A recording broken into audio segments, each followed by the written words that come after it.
আমাদের নেতা রোহিঙ্গা সালভেশন আর্মির শীর্ষ কমান্ডার হাফেজ আতাউল্লাহকে মুক্তি দিন।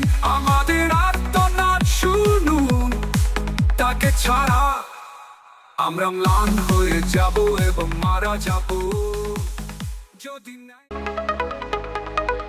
রাতের অন্ধকারে আমরা কাঁদি, প্রার্থনা করি, যিনি আমাদের নেতৃত্ব দিয়েছেন এখন তাকে কেড়ে নেওয়া হয়েছে।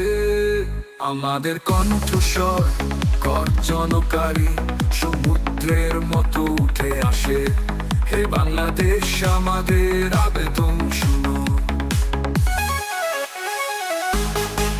আমাদের নেতাকে মুক্ত করো, আতাউল্লাহ তাকে দাঁড়াতে দাও। আমাদের জনগণের জন্য, আমাদের ভূমির জন্য, ও ও ও ও ও ও ও আমাদের ভূমির জন্য, ও ও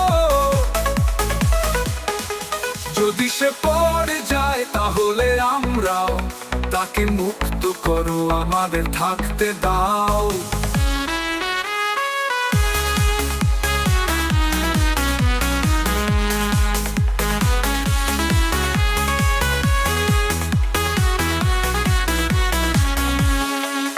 যদি সে পড়ে যায় তাহলে আমরাও তাকে মুক্ত করো, আমাদের থাকতে দাও। সংগ্রামের মধ্য দিয়ে, যন্ত্রণার মধ্য দিয়ে, আমরা আগুন এবং বৃষ্টির মধ্য দিয়ে হেঁটেছি। হৃদয়ে আশা নিয়ে আমরা এখনো লড়াই করি, ন্যায় বিচারের জন্য, যা সঠিক তার জন্য।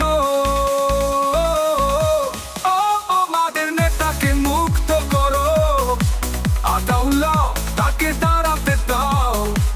আমাদের জনগণের জন্য, আমাদের ভূমির জন্য, ও ও ও ও ও ও ও আমাদের ভূমির জন্য,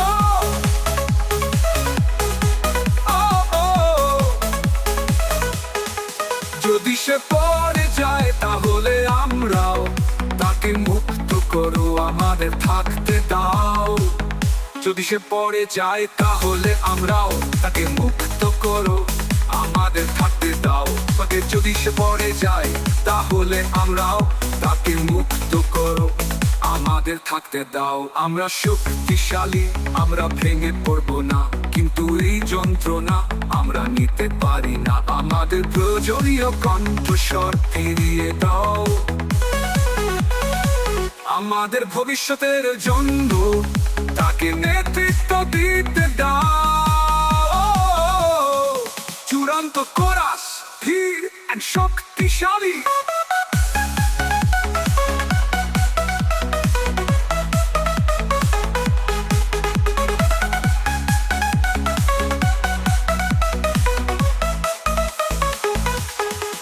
আমাদের নেতা রোহিঙ্গা সালভেশন আর্মির শীর্ষ কমান্ডার হাফেজ আতাউল্লাহকে মুক্তি দিন। আমাদের আর্তনাদ শুনুন, তাকে ছাড়া আমরা ম্লান হয়ে যাব এবং মারা যাব যদি ন্যায় বিচার থাকে, যদি শান্তি থাকে, তাকে যে